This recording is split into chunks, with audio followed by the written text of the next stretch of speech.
మరొకసారి ప్రభువైన యేసుక్రీస్తు నామమున కూడా వందనాలు తెలియజేస్తున్నాం.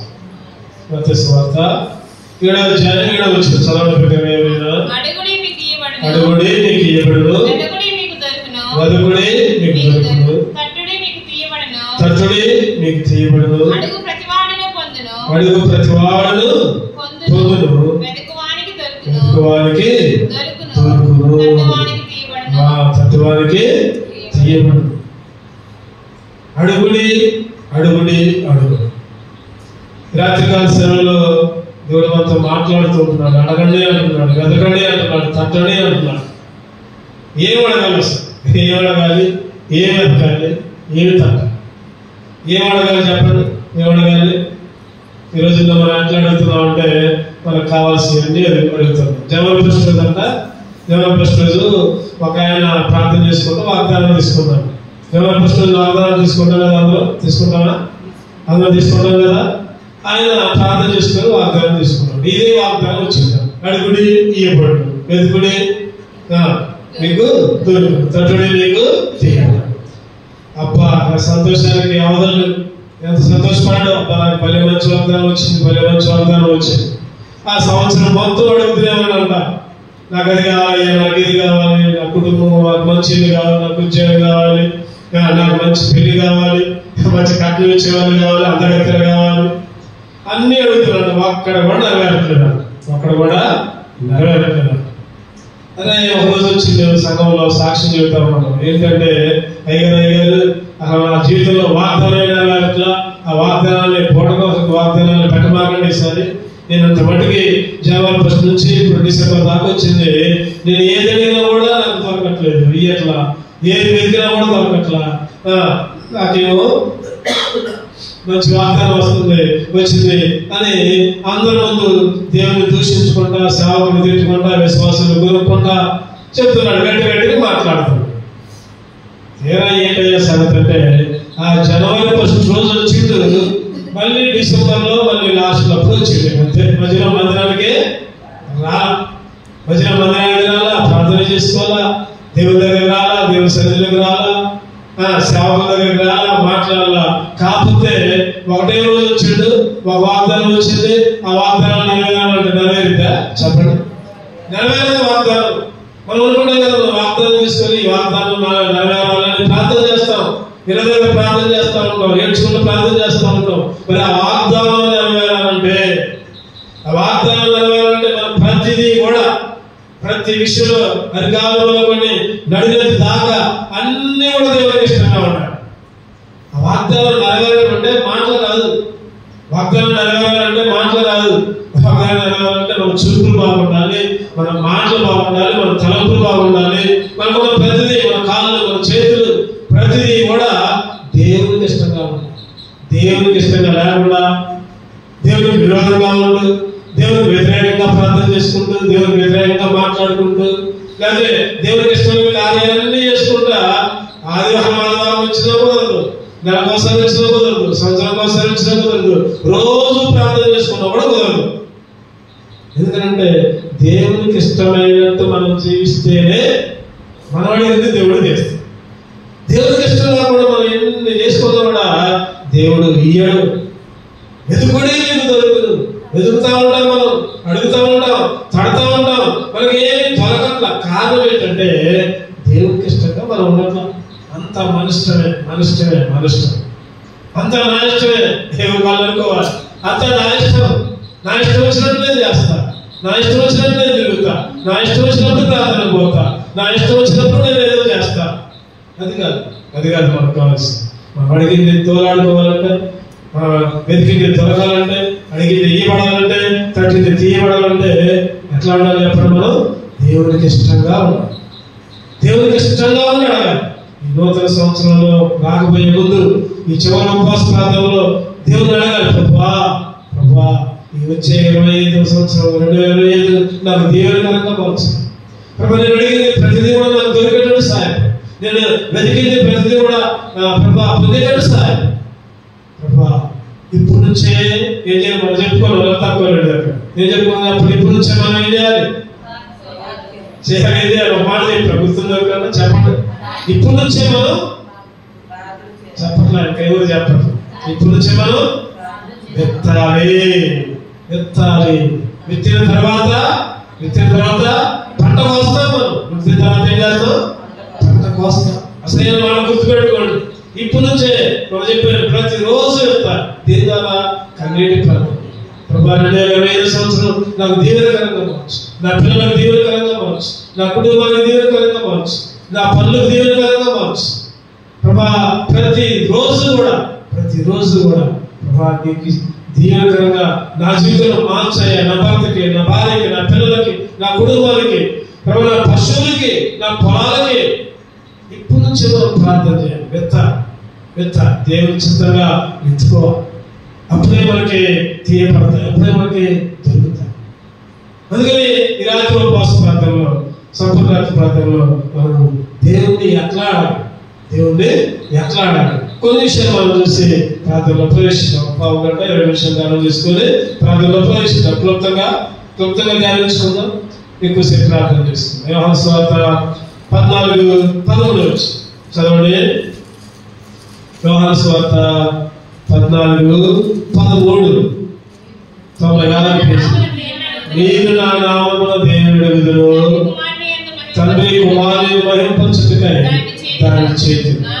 నా నామమున మీరు నన్నేమి అడిగినను ఆ నామములో అడగాలి. యేసుక్రీస్తు నామములో అడగాలి. చెప్పండి, ఎట్లా అడగాలి? చెప్పండి, మనం యేసుక్రీస్తు. ప్రతిదీ కూడా యేసుక్రీస్తుని సంబంధించి ఎవరిని అడగాలి? మనం అడిగేది యేసుక్రీస్తుని కాదు అడిగేది. చాలా మంది యేసుక్రీస్తుని అడుగుతా ఉంటారు. యేసుక్రీస్తు మాకు అంచేయ, మాకు ఇచ్చే. యేసుక్రీస్తు మధ్యవర్తి మాత్రమే. తండ్రి అయిన దేవుడిని అడగాలి. మనం ఎవరి పేర్లు అడగాలంటే యేసుక్రీస్తు పేర్లు అడగాలి. అందుకని మనం ప్రార్థన చేసినప్పుడు చివరిలో ఏమంటాం చెప్పండి?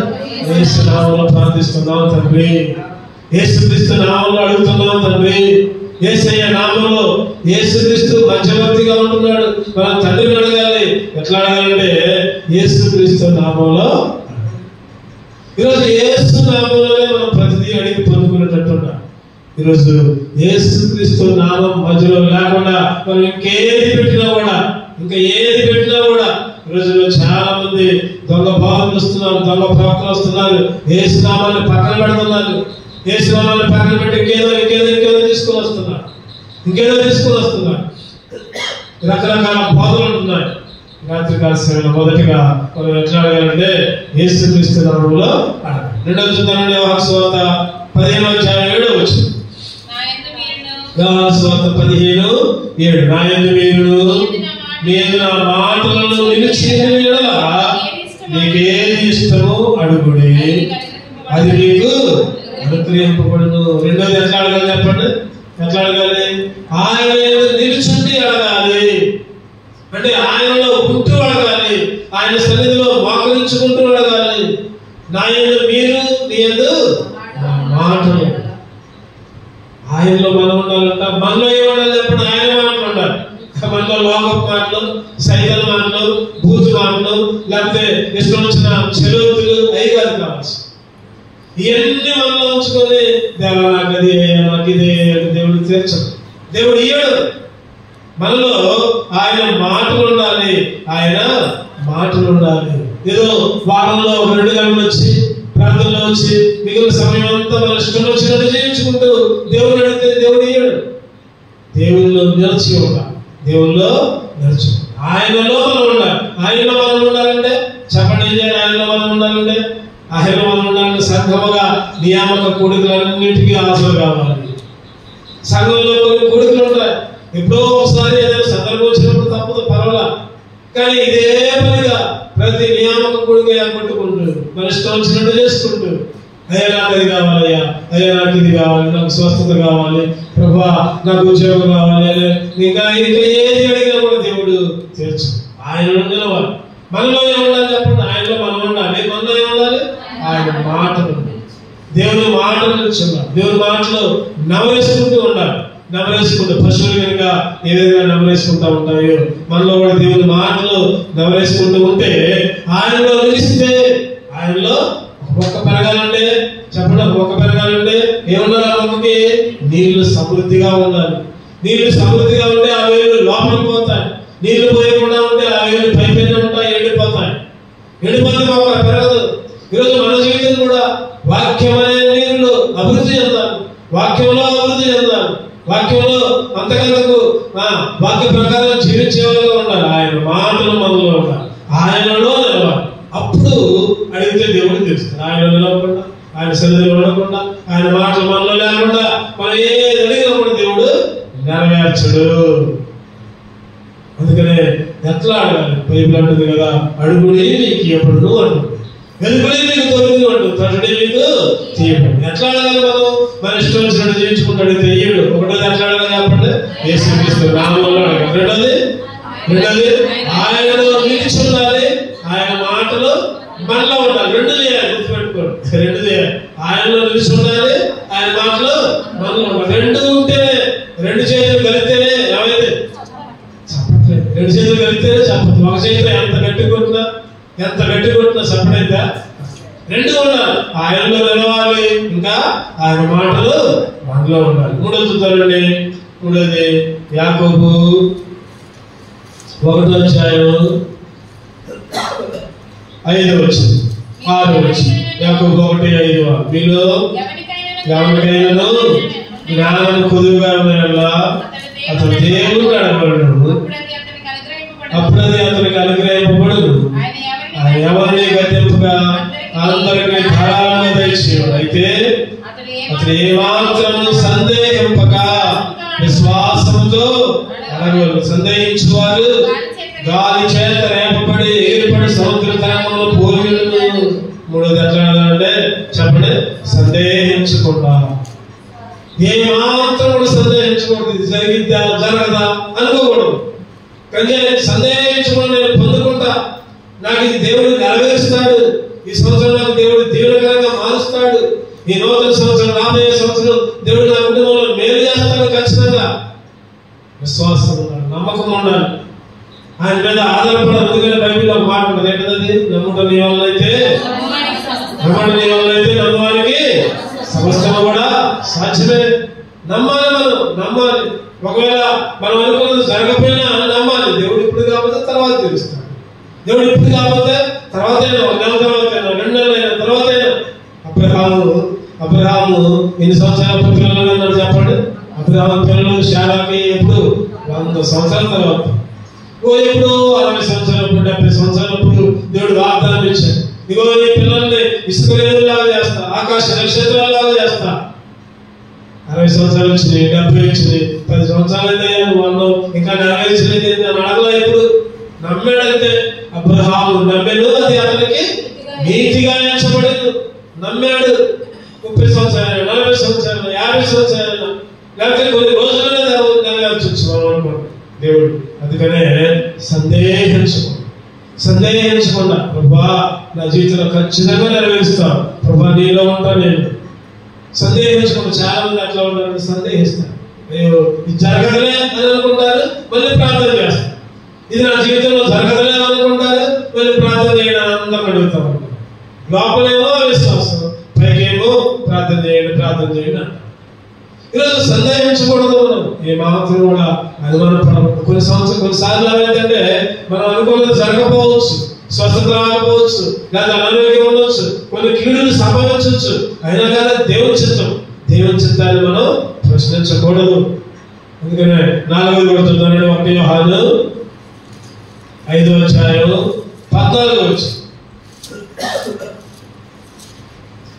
1 యోహాను 5:14 ఆయనను బట్టి మనకు కలిగిన ధైర్యం ఏదనగా ఆయన చిత్తానుసారముగా మన మీద అడిగిన ఆయన మనవి ఆలకించు. చెప్పండి. 4వది ఆయన చిత్తానుసారంగా అడగాలి. ఆయన చిత్తానుసారంగా. నాకు ఎంత మటుకి ఉద్యోగం లేదే అని దేవుని దూషించకూడదు. నాకు ఎంత మటుకి మేలు జరగట్లేదే, నా ఆరోగ్యం బాగనట్లేదే, ఆయన చిత్తం కావట్లేదేమో. నీకు ఆరోగ్యం మంచిగా ఉండవు, నీకు ఒక ముళ్ళు పెట్టడం దేవుడికి ఇష్టమేమో. పౌరుడు అన్నాడు, అయ్యా నాకు ఒక ముళ్ళు ఉందయ్యా తీసేయ అన్నాడు. మళ్ళీ ఏమంటున్నాడు చెప్పండి? అయినా కూడా నీ చిత్తమే. ఈ ముళ్ళు ఉండటం నీ చిత్తమైతే ఉంచు. యేసుక్రీస్తే అడిగాడు, తండ్రి నీ చిత్తమైతే ఈ గిన్నెలు నా వద్ద నుండి తీసేయి. అయినా నా చిత్తం కాదు, నీ నీ చిత్తమే పరిపూర్ణముగా జరుగును గాకయ్యా. ఈరోజు మన జీవితాల్లో కొన్ని అంతే ఉంటున్నాయి, కొన్ని ఇబ్బందులు అంతే ఉన్నాయి, కొన్ని శోధనలు అంతే ఉన్నాయి, కొన్ని కీడులు మనల్ని వెంబడిస్తున్నాయి. నాకు ఈ కీడు పోవట్లేదే, నాకు ఈ మేలు జరగట్లేదే అనుకోకూడదు. మనం అనుకోకూడదు. ఆ కీడు అట్లా ఉంటాం, ఆ మేలు జరగకపోవడం దేవుని చిత్తమేమో, దేవుడు దానికి ఒక సమయాన్ని ఏర్పరిచాడేమో. ఆ కీడు ఉంటేనే దేవుడికి మొరపడతాము. చూడండి, ఎప్పుడైనా మనం ఏదైనా బాగాలేనప్పుడు ఎక్కువగా మొరపడతాం. ఎవరైనా చెప్పండి, ఏదైనా ఇబ్బంది వచ్చినప్పుడు అందరూ చెబుతాం ప్రార్థన చేయమని. ఎవరు కనపడితే వాళ్ళకి చెబుతాం, ఎవరు కనపడితే వాళ్ళకి చెబుతాం. మనం కూడా ఎక్కువసేపు ప్రార్థన చేస్తాం. మనకి ఏదైనా ఇబ్బంది వచ్చిందో, శోధన వచ్చిందో, లేకపోతే బలహీనత వచ్చిందో, మన ఇంట్లో వాళ్ళు హాస్పిటల్లో ఉండాలనుకోండి, ఏడ్చుకుంటూ ప్రార్థన చేస్తాం. మిగిలినప్పుడు చెప్పండి, తగినప్పుడు లేకపోతే అన్ని బాగున్నప్పుడు అంత ప్రార్థన మనం చేయం. అందుకనే ఒకసారి దేవుడు తనకు మొరపెట్టాలని కావాలని మన జీవితాల్లో కొన్ని అనుమతిస్తా ఉన్నాడు. కొన్ని కీడులు, కొన్ని శోధనలు, కొన్ని ఇబ్బందులు మన జీవితంలో తీసుకొని వస్తాడు. అయినా కానీ ప్రభువా నీ చిత్తమే, ప్రభువా నీ చిత్తం, ఈ బాధ, ఈ శోధన, ఈ నెమ్మది, ప్రభా ఈ ఇబ్బంది, ప్రభా నీ చిత్తమైతే తీసేయి. అంతేగాని తీసేస్తే నేను నమ్ముతా, లేకపోతే నేను చర్చికి రావాలి. మరి కొంతమంది అంటా ఉంటారు, కొంతమంది చేస్తా ఉంటారు, ఏమని నాకు ఇది జరిగితేనే నీ మందిరానికి వస్తాను, ఇగో నాకు ఈ మేలు జరిగితేనే నేను నమ్ముకుంటా, రక్షణ పొందుతా, బాప్తిసం తీసుకుంటా, నాకు ఇది జరగకపోతే అసలు నేను కొలను నేను పూజించను అని లాగా అడుగుతా ఉంటాం. ఈరోజు మన జీవితంలో ఏది వచ్చినా కూడా ఆయన చిత్తం లేకుండా ఏది జరగదు. ఆయన చిత్తం లేకుండా మన జీవితంలో ఏది కూడా జరగదన్నమాట. అందుకనే యాకోబు 4వ అధ్యాయం ఒక చక్కటి మాట ఉంటుంది. యాకోబు 4వ అధ్యాయంలో మనం ఏది చెప్పినా కూడా దేవుని చిత్తాన్ని ఉపయోగించాలంట. మనం ఏది చెప్పినా కూడా యాకోబు 4వ అధ్యాయం 15వ వచనం, కనుక ప్రభు చిత్తమైతే మనం బ్రతికిండి ఇది అది చేతమని చెప్పుకోవాలి. ప్రభు చిత్తమైతే మా ఇంట్లో కూడిక ఫలానా రోజు, ప్రభు చిత్తమైతే నేను అక్కడ కలుస్తా ఫలానా రోజు, ప్రభు చిత్తమైతే జనాలు ప్రాణం పెట్టుకుందాం, ప్రభు చిత్తమైతే ఫలానా రోజు ఈ వాక్యంగా చెప్పుకుందాం, ఫలానా రోజు ఎక్కడికి వెళ్దాం. ప్రభు చిత్తమైతే ప్రతి సందర్భంలో కూడా దేవుని చిత్తాన్ని ఉపయోగించాలి. ఒక్కోసారి మనం అనుకుంటాం కానీ జరగవు, అంటే దేవుని చిత్తం కాలేదన్నమాట. అందుకనే ప్రతిదీ కూడా మనం ఏదైనా పని చేస్తామంటే చెప్పాలి, ఏమని చెప్పాలి? దేవుని చిత్తమైతే, దేవుని చిత్తమైతే, దేవుని చిత్తమైతే. అందుకనే కనుక ప్రభు చిత్తమైతే మనం ప్రతి ఉండి ఇది అది చేతమని చెప్పుకోండి. మనం ఏమైనా ప్రార్థన పెట్టుకున్నాం అనుకోండి, వాడంతా ఒక చెప్పుకోవాలి, ఏమని? ప్రభు చిత్తమైతే ఆ రోజు ప్రార్థన ఉంటుంది, తప్పక రండి అని చెప్పాలి. ప్రభు చిత్తమైతేనే, ప్రభు చిత్తం కాకపోతే జరగవయ్యి. కాబట్టి ఆయన చిత్తానికి మనం విధేయులుగా ఉండాలి, ఆయనకు మనం లోపడాలి. అందుకనే దేవుని చిత్తం కొరకు మనం ఎదురు చూడడం చాలాసార్లు. దేవుని చిత్తం కొరకు ఎదురు చూడడం మన ఇష్టమే, అంతే. ఆ రోజు జరగాల్సిందే, జరగకపోతే అందరినీ అందరికీ నిందలే. దేవుని మీద కొనబడమే, సేవకుల మీద కొనబడమే, సంఘం మీద కొనబడమే, విశ్వాసం మీద కొనబడమే, అందరి మీద కొనబడమే. నేను అనుకున్నది జరగాలి కాబట్టి. అందుకనే దేవుడు అంటున్నాడు మీ మధ్య, అందుకనే నేను అద్భుతాలు చేయట్లా అంటున్నాడు, మీ మధ్య గొప్ప కార్యాలు చేయలేకపోతున్నా అంటున్నాడు. ఎందుకని? నా మీద మీరు ఆధారపడుతున్నారు. మార్కు సువార్త 6వ అధ్యాయం 5వ వచనం. మార్కు సువార్త 6వ అధ్యాయం 5వ వచనం. అందువల్ల కొద్దిమంది రోజుల మీద చేతి నుంచి వారిని స్వస్థపరచడం తప్ప మరి ఏ అద్భుతము ఆయన అక్కడ చేయలేకపోయినాడు. ఆయన వారి అవిశ్వాసములకు ఆశ్చర్యపడు. అందుకని మన జీవితంలో గొప్ప కార్యాలు జరగట్లా, అద్భుతాలు జరగట్లా, అవిశ్వాసం ఉన్నట్లా, దేవుని చిత్తం మీద ఆధారపట్లా. నాకు జరగాలి, నాకు ఇది బాగా కావాలి, నా పిల్లలు మంచిగా పాస్ కావాలి, లేదా నా పిల్లలకు మంచి ఆరోగ్యం కావాలి, నాకు మంచి ఉద్యోగం రావాలి, మంచి శాలరీ రావాలి, నేనంతా గొప్పగా ఉండాలి. ఇవన్నీ మనం కోరుకుంటా ఉన్నాం. ప్రభా నీ చిత్తమైతే అని ఒక మాట ఉపయోగించలేకపోతే, ప్రభా విశ్వాసం ఉంటున్నానయ్యా, విశ్వాసంతో అడుగుతున్నా, నమ్ముతున్నా, ప్రభా నా మీద నీ మీద విశ్వాసం ఉంచినట్టు చేయ్యా అని అడగలేకపోతున్నా. దగ్గర విశ్వాసం లేదంట. విశ్వాసం లేకపోయేసరికి ఏం జరగట్లా చెప్పండి? ఆశ్చర్య కార్యాలు జరగట్లా, అద్భుత కార్యాలు జరగట్లా. రాత్రికాల సమయంలో ప్రభా నీ చిత్తమయ్యా మా పట్ల నెరవేర్చయ్యా, నీ చిత్త ప్రకారం చేసి వెళ్ళే సిద్ధపరిచయ్యా, నీ చిత్తంగా మేము ఏది అడిగినా కూడా ప్రభా నీ చిత్తంగా చేసినట్టు చెయ్యా అని అడగాలి. 5 చూద్దామండి. ఇంకా యాకోబు 4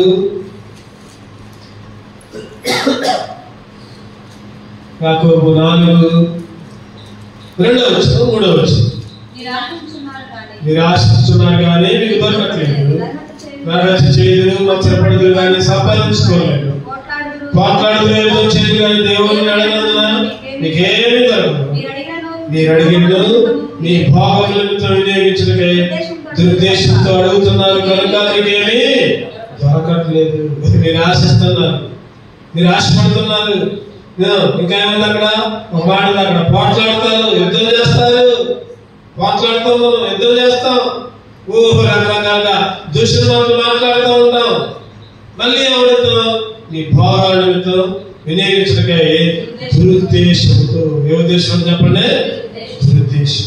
మనలో దురుద్దేశం ఉంచుకొని పోట్లాటలు, కొట్లాటలు, లేకపోతే తగాదాలు ఇవన్నీ ఉంచుకొని మనం ఏది అడిగినా కూడా దురుద్దేశంతో అడిగినట్టే.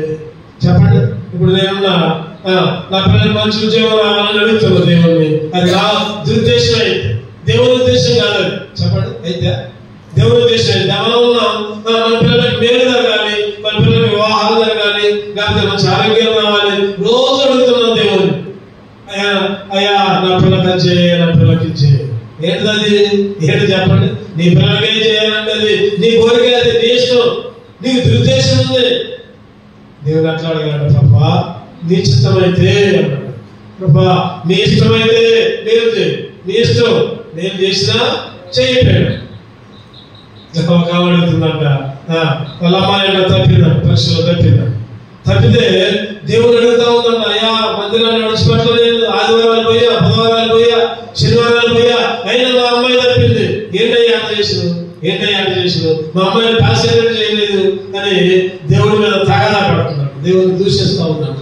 అసలు దేవుడివేనా మేము ఇంత ఘనంగా చేస్తుంటే మా అమ్మాయి తప్పిందండి. అదేంటి చెప్పండి? అది దురుద్దేశం. అటువంటి ఏమంటారంటే అవన్నీ దురుద్దేశం. దేవుడు అడగాలి, ప్రభా నీ చిత్తమైతే పాసేట్ చేయి. ప్రభా తప్పిందా, దేవునికి స్తోత్రమయ్యా, నీకు స్తోత్రం, ఈసారైనా పాసేట్ చేయ.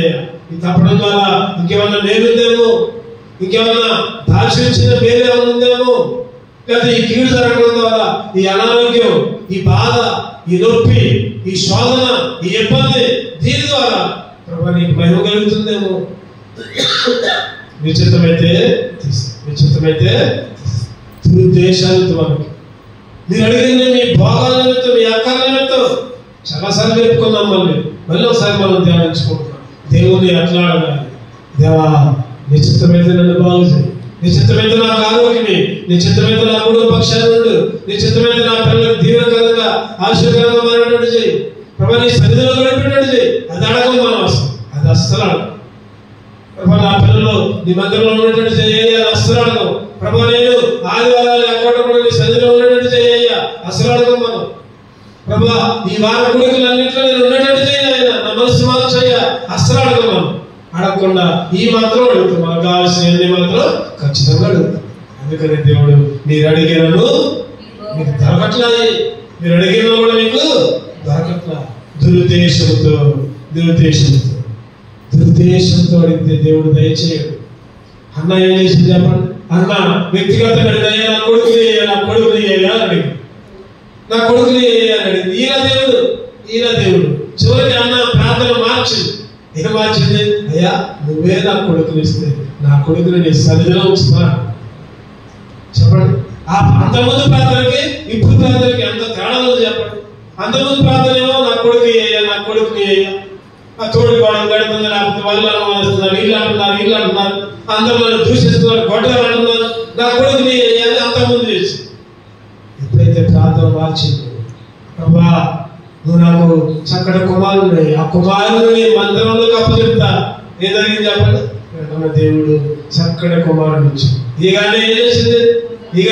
ఇచ్చిందా లేదా మందిరంలోకి? ఒక్కొక్కసారి మనం చెప్తా ఉంటాం, చెయ్యం. ఇగో నాకు అది జరిగితే నేను ఇది చేస్తాను అనుకుంటాం, కానీ చెయ్యం. ఒక్కొక్కసారి అన్నాన్ని చూసి మనం తెలుసుకోవాలి. దురుద్దేశంతో కాదు, వ్యక్తిగతంగా కాదు, దేవునికి ఇష్టమైన రీతిలో ఉండేటట్టు ఒక తల్లి కొడుకుని ఏమంట, తండ్రి ఏమో చనిపోయాడు, కొడుకు ఒక్కడే. ఆ తల్లి ఎవరిలో పనిచేసుకుంటూ ప్రార్థనకు వెళ్తూ దేవుని సన్నిధిలో పెరుగుతుంది. ఆ కొడుకు ఏమో విచ్చలవిడిగా తిరుగుతున్నాడు. ఆ కొడుకుని అంటుంది, అరే ఎందుకు కాలేజీ మానే, చదువు మానేస్తే నీకు స్నేహాలు ఎక్కువైతున్నాయి, గ్రహాలు ఎక్కువైతున్నాయి, నువ్వు చదువు దేవుడు పనికి పోవాడు. ఆ కొడుకు ఏమో తిరగబడుతున్నాడు, తల్లి మీద తిరగబడుతున్నాడు. తండ్రి లేడు, గద్దించే వాళ్ళు ఎవరు లేరు, ఎవరైనా గద్దిస్తే తిరగబడుతున్నాడు. కానీ ఆ తల్లి మాత్రం రోజు ప్రార్థన, ప్రభా నీ చిత్తమైతే మార్చాయి, నా కుమారుని మార్చాయా, నా కుమారుని మందిరంలోకి అప్పచెప్తానయ్యా, నా కుమారుని ఎవరు కావాలని నీ మందిరంలో తీసుకొని వస్తానయ్యా, నా కుమారునికి నీ మందిరంలోకి వచ్చినట్టు చేయ, ఏం చేస్తావు నీ ఇష్టం. ఏం జరిగిందంటే ఒకరోజు యాక్సిడెంట్ అయింది. ఆ కుమారు యాక్సిడెంట్ అయింది, కాళ్ళు రెండు కర్ర పెట్టి నడుస్తున్నాడు. ఏం చేసేది? ఆ తల్లి మందిరంలో తీసుకొని వచ్చింది. కొన్నేళ్ళు గడిచింది, కాళ్ళు నడుస్తా ఉన్నాడు, మంచిగా నడుస్తున్నాడు. ఇక ఆ కుమారుడు మందిరంలోనే ఉన్నాడు, ఇక ఇంటికి పోవట్లా, ఇంటికి రావట్లేదు. నువ్వు మందిరంలోనే సాపు చేయడము, దాని పనులు చేయడము, నువ్వు సహకారిగా ఉన్న దేవుడికి సేవకు సహకారిగా ఉన్న ఇంటికి తీసుకోవట్లా. ఆ కుమారుడు ఆ విధంగానే మందిరంలో పెరిగి ఒకప్పుడేమో బయట తిరిగినాడు, ఒకప్పుడేమో అన్ని అలవాట్లు ఉన్నాడు. ఎప్పుడైతే కాలు విందో చెప్పండి, అది ఏమైంది? కాలు వినడం మంచిదే. అదే కాలు వినకపోతే ఇంకా బయట తిరిగేవాడు, ఇంకా బయట వెలిసినప్పుడు అతనంగా బట్టలు. తల్లి మీద ఎన్నో తల్లిని తిట్టేవాడు, కొట్టేవాడు. ఈ మధ్యన నిన్న ఒక న్యూస్ తిన్నాను, చదివాను న్యూస్. ఏ విధంగా న్యూస్? చిన్న అబ్బాయి 5 తర్వాత చదువుతాడు, ఊరికే ఫోన్ పెట్టి గేమ్లు ఆడతా ఉన్నాడు. ఫోన్ పెట్టి గేమ్. తల్లి అన్న కోపంతో, అరే ఎందుకు ఊరు గేమ్లు ఆడుతున్నావు, చదువులేదా ఏమేదని ఫోన్ తీసుకుని ఆ కొడుక్కి అందకుండా చేసిందంట. ఫోన్ ఇవ్వట్లేదన్న కొడుక్కి. వీడికేమో కోపం వచ్చింది, రోజు ఆడే అలవాటుగా కోపం వచ్చింది. తల్లి ఏమో ఆయన పడుకుందంట, పడుకునేసరికి వీడికేమో కోపం వచ్చింది. నా దగ్గర నుంచి మా అమ్మ ఫోన్ తీసుకుంటుందా అని ఒక మంచి కత్తి తీసుకొని తల్లి మెడగొచ్చినాడు. తల్లి దగ్గర పోయి మెడగొచ్చిందంట. తల్లి ఇప్పుడు హాస్పిటల్లో. ఏంటి కారణం అంటే, నువ్వు ఫోన్ ఎందుకు కొనియాలి? ముందు ఎందుకు ఫోన్ కొనియాలి? వాడు 5వ తరగతి జరిగేది, ఫోన్ అవసరమా? ఫోన్ ఇచ్చి పిల్లలకి పాడు చేస్తున్నారు తల్లి. హాస్పిటల్లో చెబుతుంది. హాస్పిటల్ ఇంకా అపస్మారక స్థితిలోనే ఉంది నిన్నటి దాకా. మరి ఈ రోజు ఎక్కడ తెలియదు. కానీ నేను ఆ వార్త జరిగిన తర్వాత చాలా మంది అనుకున్నారంట అక్కడ డాక్టర్లు కానీ అందరూ కానీ, ఎందుకమ్మా 5వ తరగతి ఫోన్ ఇవ్వటం, నువ్వు వాడికి ఫోన్ ఇచ్చడం, పబ్జీ గేమ్లు ఆడటం, ఆ గేమ్లు ఆడటం, ఈ గేమ్లు ఆడటం. ఆ గేమ్లు ఆడకపోతే వాడికి పిచ్చెక్కిపోతుంది. తల్లి పడుకున్న సమయంలో వచ్చి కూర్చుందంటే వాడు ఎంత అలవాటు పడిపోయాడు. ఈరోజు మనం ఎట్లా ఉంటుందంటే, మన పిల్లలు మనమే పాడు చేస్తాం. మన పిల్లలను గతియకుండా, దేవుని సన్నిధికి నడిపించకుండా, దేవునితో గడపకుండా, మనం వచ్చినప్పుడు మన పిల్లల్ని వెంట పెట్టుకుని రావాలి. ప్రభా నా పిల్లల్ని మందిరంలో పెంచినట్టు చేయ, నీ వాక్యాలతో పెంచినట్టు చేయ, ఊరికి టీవీలకి ఫోన్లకి చెప్తాం. తర్వాత మళ్ళీ మనమే ఏడుస్తాం. మా అమ్మాయి ఎట్టయింది, మా అబ్బాయి ఎట్టయింది, నేను ఎట్టయిపోయా. తర్వాత ఏడుస్తా ఉంటాం. ప్రార్థన చేసిన కూడా ఉపయోగం ఒక్క ఇవ్వగలది చెప్పండి, రానే ఉందా? ఈరోజు ఎంతమంది తల్లిదండ్రుల మందిరంలో ఉంటారు, పిల్లలేమో చాలా చిన్నగా తిరుగుతా ఉంటారు. ఎంతమంది పిల్లలు ఆ తల్లిదండ్రులకి కడుపు కోత పెడుతున్నారు, చిన్నప్పుడు సరిగా పెంచదు. ఎప్పుడు దురుద్దేశంతోనే మనం నా పిల్లలకి మంచి ఆరోగ్యం అయ్యా, మంచి చదివి అయ్యా, నా పిల్లగాడికి 1 లక్ష రూపాయలు, నా పిల్లగాడికి ఒక ఇల్లు రాసి పెడుతున్నా కానీ, అవి చేస్తున్నా కానీ, నా పిల్లల మందిరంలో ఉండేటట్టు చెయ్యా అని దేవుడు అడగలేదు.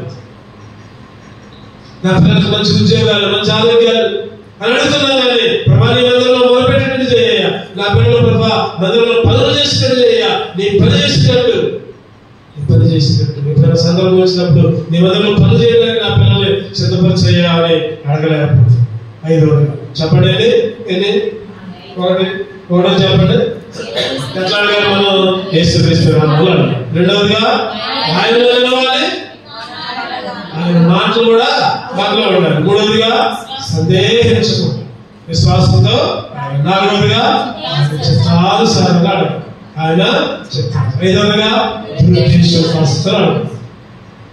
దుర్దేశం దశలో చూడండి. నాలుగుగా క్లుప్తంగా 5 నిమిషాలు ముగించుకున్నాం.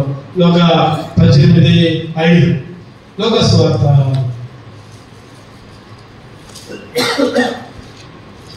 లోక సువార్త 18:5.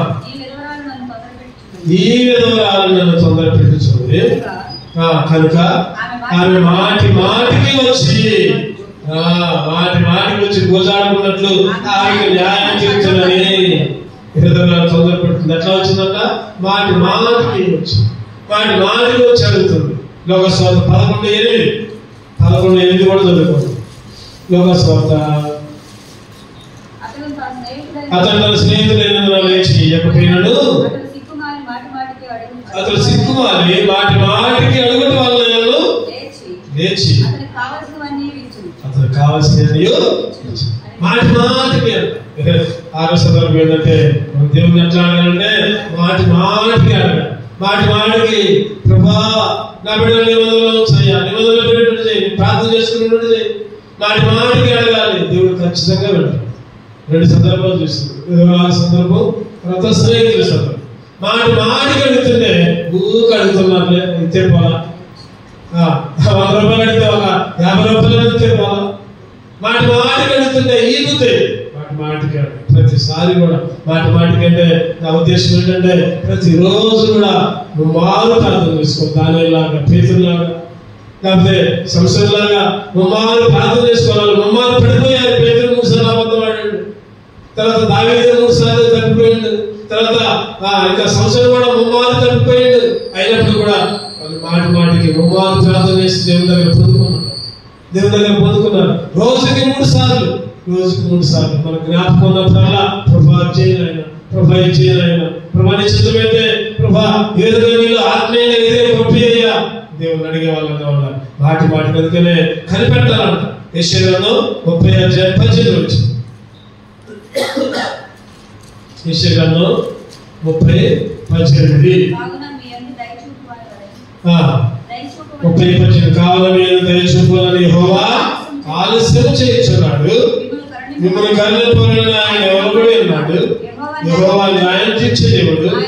ఆయన నిమిత్తం కనిపెట్టుకున్న వారందరూ కూడా ఆయన నిమిత్తం కనిపెట్టుకోవాలి.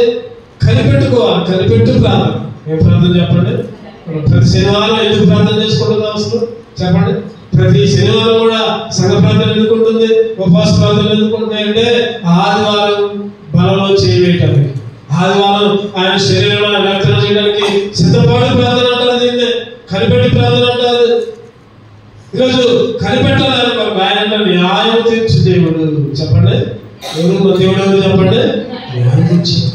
న్యాయం తీర్చేవాడు. ఈ లోకంలో జడ్జిలు, ఈ లోకంలో పోలీసులు, ఈ లోకంలో ఎవరు కూడా న్యాయం తీర్చేవారు కాదు. కానీ మన దేవుడు మాత్రం న్యాయం తీరుస్తాడు. మన దేవుని మందిరానికి రాకుండా దేవునికి ఇష్టంగా ఉండి 1,00,000 మంది మానవస్తుంది బాప్తిసం తీసుకొని కూడా దేవునికి దూరంగా ఉండి మనం అడుగుతుంటే ఆయన న్యాయంగానే ఉంటాడు. 1,00,000 మంది ఈడు 1,00,000 మంది కూడా దూరంగా ఉంటున్నాడుగా, నేను ఎంతే చేస్తా, నేను కీడు తెప్పిస్తా, లేదా ప్రాణం తెప్పిస్తా, ప్రాణ ఇబ్బంది, ప్రాణ శోధన.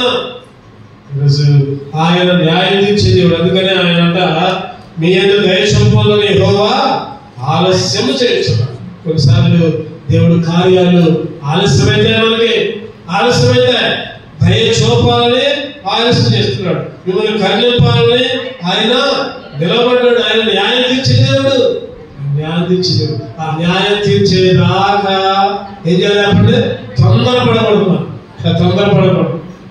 కొన్నిసార్లు ఎంత తొందరపడతామంటే నాకు ఇది అమ్మన్న అయిపోవాలి. అమ్మన్న కొన్నిసార్లు అన్నం పొయ్యి మీద పెట్టకుండా ఉడకాలి. ఉడికిద్దా చెప్పండి? అన్నం పొయ్యి మీద పెట్టి ఒక అర్ధగంట ఉడకాలి, అది ఆరాలి, అప్పుడు తినాలి. పొయ్యి మీద పెట్టకుండా నాకు అన్నం అయితే నాకు ఆరాయించడం కుదరదు. ఈరోజు దేవుని విషయంలో కూడా ఆత్మీయ సంబంధంగా కనిపెట్టుకోవాలి, ఎదురు చూడాలి. దేవుడు ఇచ్చేదాకా ఎదురు చూడాలి. ఆయన న్యాయం తీర్చే దేవుడు. ఆయన న్యాయం ఖచ్చితంగా తెలుస్తుంది. ఏదో ఒక రోజు ఖచ్చితంగా న్యాయం చేస్తారు. అందుకని మనం ఏం చేయాలి చెప్పండి? మాటికి కోసాడు, మాటికి అడగాలి, మాటికి గుర్తు చేయాలి. దేవుడికి గుర్తు చేయాలి. ఎప్పుడు ఆయనలో నిలిచి, ఆయన చెప్పినవన్నీ చేసి, ఆయన ఇష్టం వచ్చినవన్నీ చేసి, ఆయన ఇష్టంగా చేసి అడిగితేనే మళ్ళీ ఇవన్నీ విడిచిపెట్టుకోండి. ఇవన్నీ ఆయనలో నిలిచి ఆయన సన్నిధిలో గడిపి, ఆయన వ్యతిరేకమైన ఒక్కడ కూడా చేయకుండా అడిగితేనే ఇవన్నీ జరగాలి. చివరిగా ఇంకొకటి చూసుకుందాం, ముగించుకుందాం. మార్క్స్ 11:24.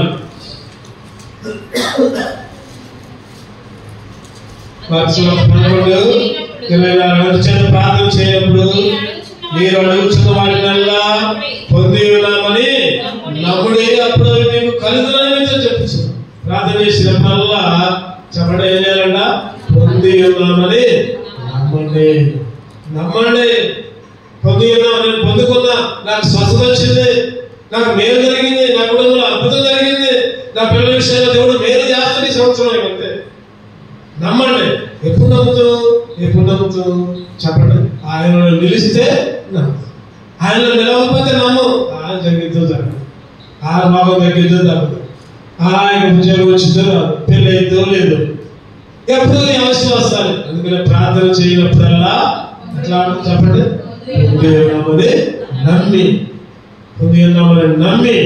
నమ్మాలి.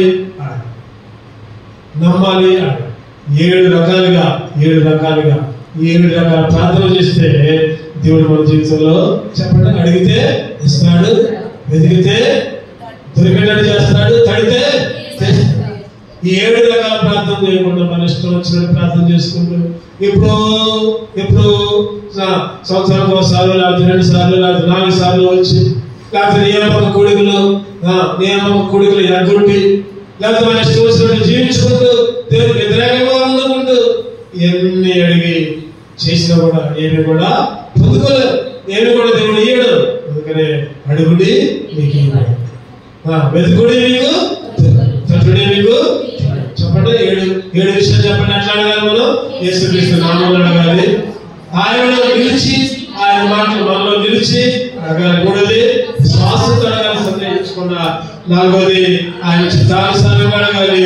5వది దురుద్దేశంతో కాదు, ప్రభా నీ చిత్తమయ్యా, నీ ఇష్టమయ్యా అని దురుద్దేశంతో కాకుండా అడగాలి. 6వది మాటికి గోదాడుకుంటూ, మాటికి అడుక్కుంటూ ఉండాలి. చివరిగా 7వది నమ్మి పొంది ఉన్నామని.